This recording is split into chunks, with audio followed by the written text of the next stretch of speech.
Okay, so I wanted to do a quick video here. I was trying to write something on my political Facebook page, Vladimir Putin for U.S. President.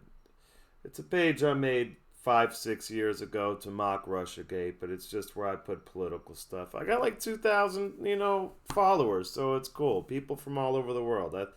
I think it's neat. It's the most followers I've ever had in anything. I mean, the engagement probably not the greatest, but I got some good engagement on some posts. So anyway, I couldn't end up writing that little blurb because Facebook is acting up. Who knows what's going on there? But I just wanted to talk about inflation. And I made a couple videos on this, and I've always been in the inflationista category of the debate over the past year. And it turns out, looks like the inflationistas have been right.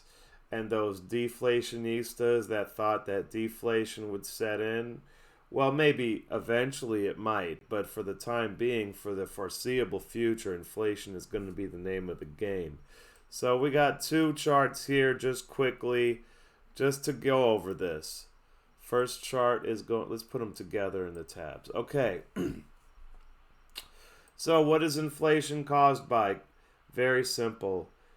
Supply and demand. Now, if you want to get technical, Peter Schiff will say inflation is the expansion of the money supply. If you want to get really technical with what a hardcore economist would say what inflation is, it's simply the expansion of the money supply.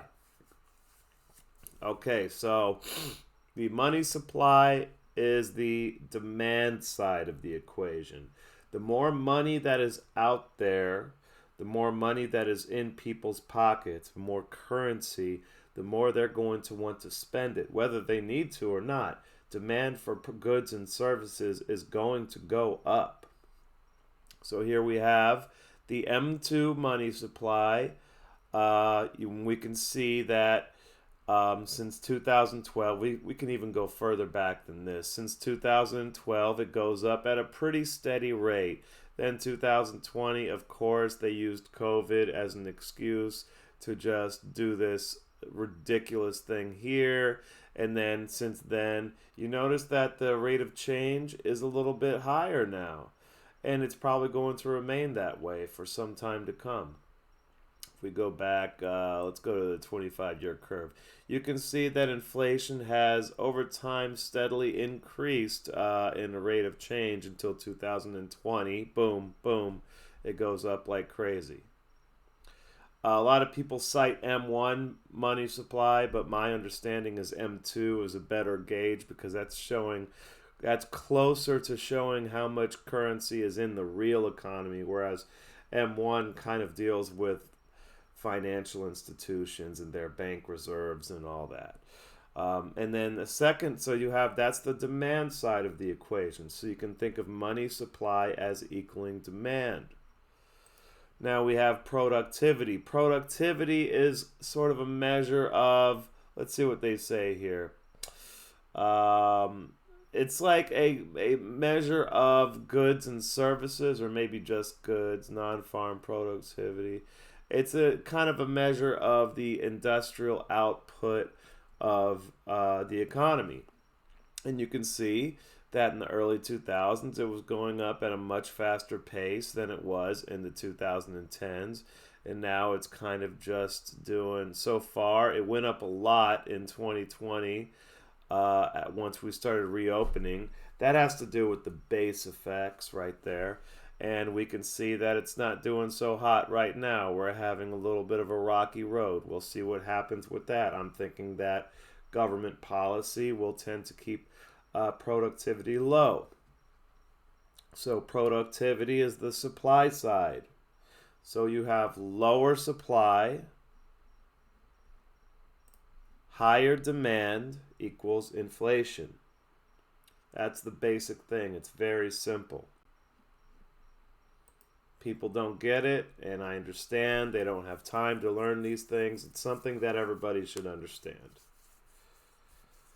Okay, so why is this happening? So the real question is, at the end of the day, Who is to blame for the inflation? Because as human beings, human nature entails that in a time of crisis, human beings, the human animal, is going to seek a scapegoat. This has happened in every crisis in history. There's always going to be a scapegoat, and it's usually not the actual person or the only person to blame, but there's always a scapegoat involved. In Weimar Germany, it was the Jews. In Stalin's Russia, it was capitalists, imperialists, right? In the medieval times, oftentimes when there was an uprising, it was some king's fault or some lord's fault. Richard III, for example, was a scapegoat during the peasant uprising. And during the French Revolution, it was the monarchy. Because, and you know, a lot of people don't realize this, but what tipped off the French Revolution was inflation. For the Venezuelans, it was the United States, and Chavez used that to great effect to take power. I'm sure the United States was to blame for a lot of problems in South America, including Venezuela. Okay, but you know, a good dictator figures out a scapegoat and uses that to their advantage to control the population. So who's going to be the scapegoat for the inflation, for this coming inflation crisis, this monetary crisis, which is coming? Who's to blame? That's the question on everybody's mind, right? When the pitchfork waving mob, or AR-15 waving mob in modern parlance, comes out waving their pitchforks or AR-15s or whatever, they're going to want to have somebody to direct their anger towards. Well, right now it seems like Republican voters seem to want to blame Biden. That's only natural. However, they seem to forget that Trump was a big deficit spender.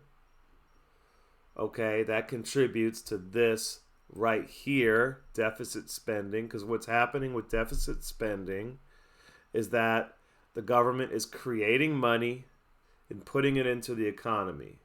It's not taking tax money, it's taking some tax money and redirecting it, and usually wasting it, but it's also creating money, monetizing the debt. The Federal Reserve monetizes the debt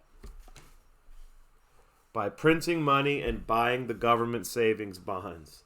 So the government is basically printing money out of thin air. That's something that people should research, because that is actually what's happening. The government is borrowing money from itself and spending it into the economy, and a lot of times to their cronies, increasing the money supply.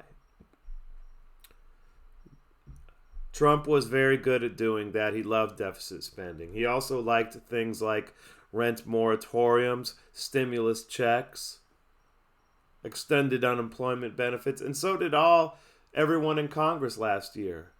They loved the corporate bailouts. They all did.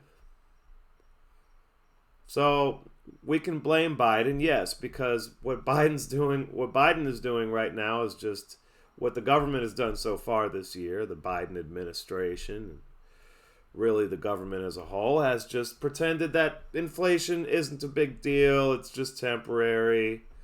And now I think they're at this point now where they just don't know what to do. So they're just going to play it off, try and lie about it, kick the can down the road as long as possible. I think they just don't have an answer. So the Republicans blame Biden and forget about Trump's big spending, and they forget about Bush Jr.'s big spending, and the Democrats pretend like inflation's not a big deal, that it's a necessary evil, or what have you. And I'm sure a lot of Democrats blame Trump, and the Democrats blame the private sector. That's a good one, because they always do that. And Republicans do a little bit of that too. So we have scapegoats here and there, but that's not good enough. The people, the pitchfork waving mob wants a single, concrete, and tangible scapegoat to direct their anger to. Well, let's think about this. Let's figure out who this scapegoat really is. I'm gonna help out the mob, the pitchfork waving mob that is coming soon enough, in my opinion. I'm gonna help them out. If any pitchfork wavers in the near future are listening to this, I am going to give you the answer. Who are you going to use as your scapegoat?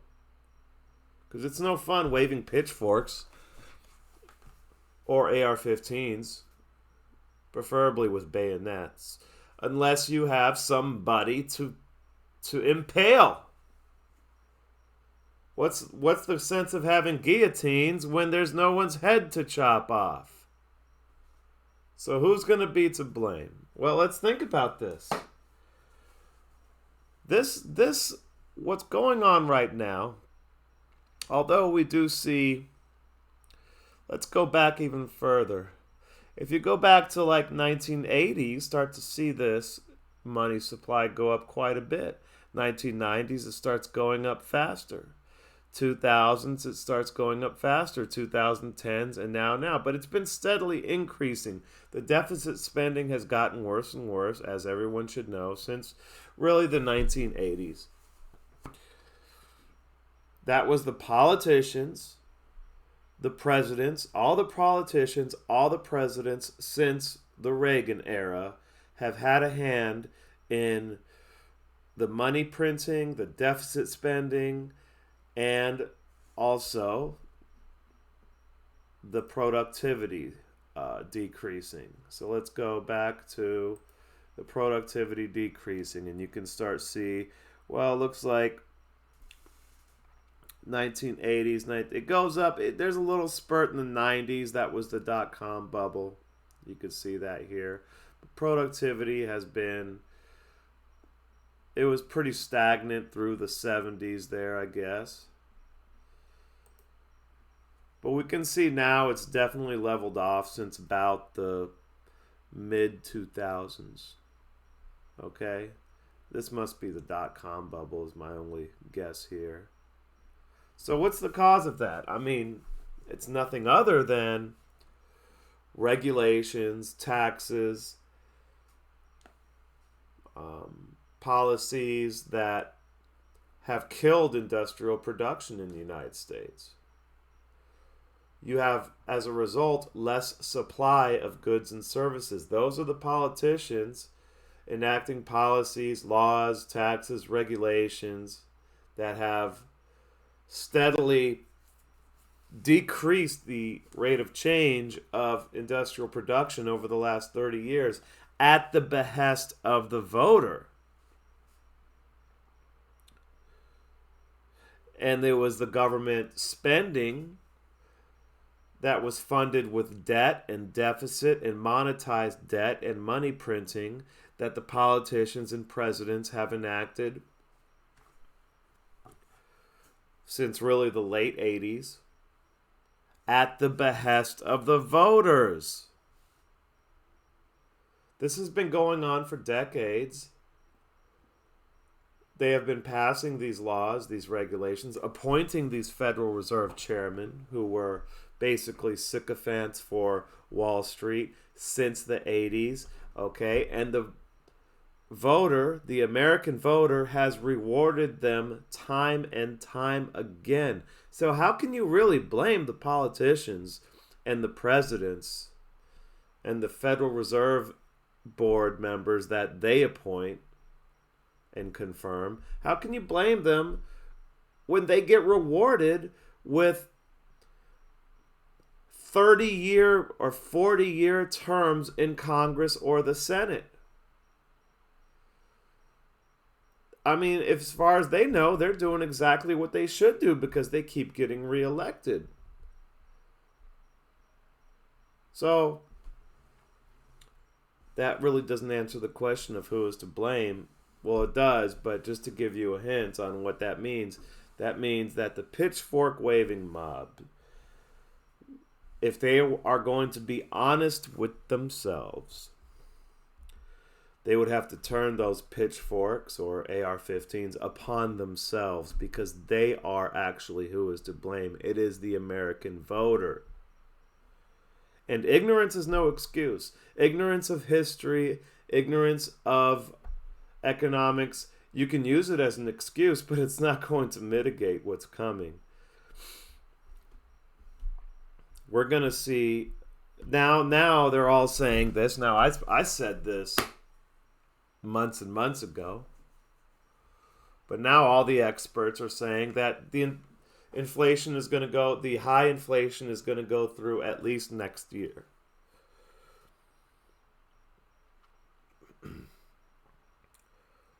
They're going to try and lie about it. I heard there's a meeting with the G7 central bankers, and the media was invited, like C-SPAN and Bloomberg were invited.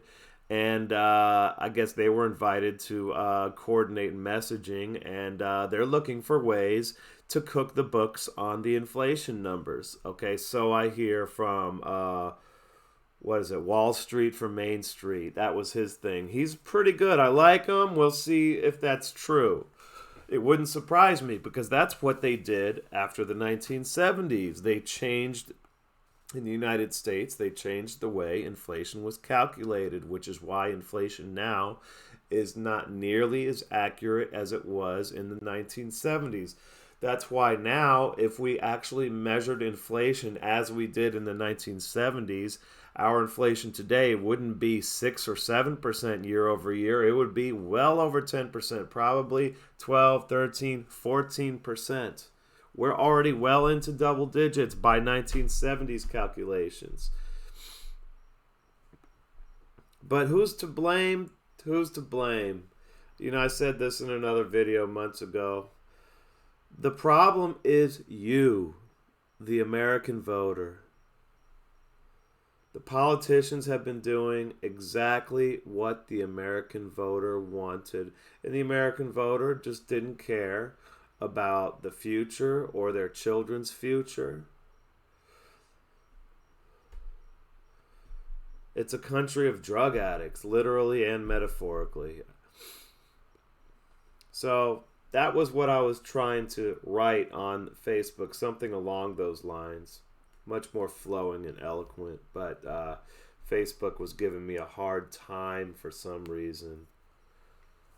So that's my little spiel for today. A little short one. Peace out.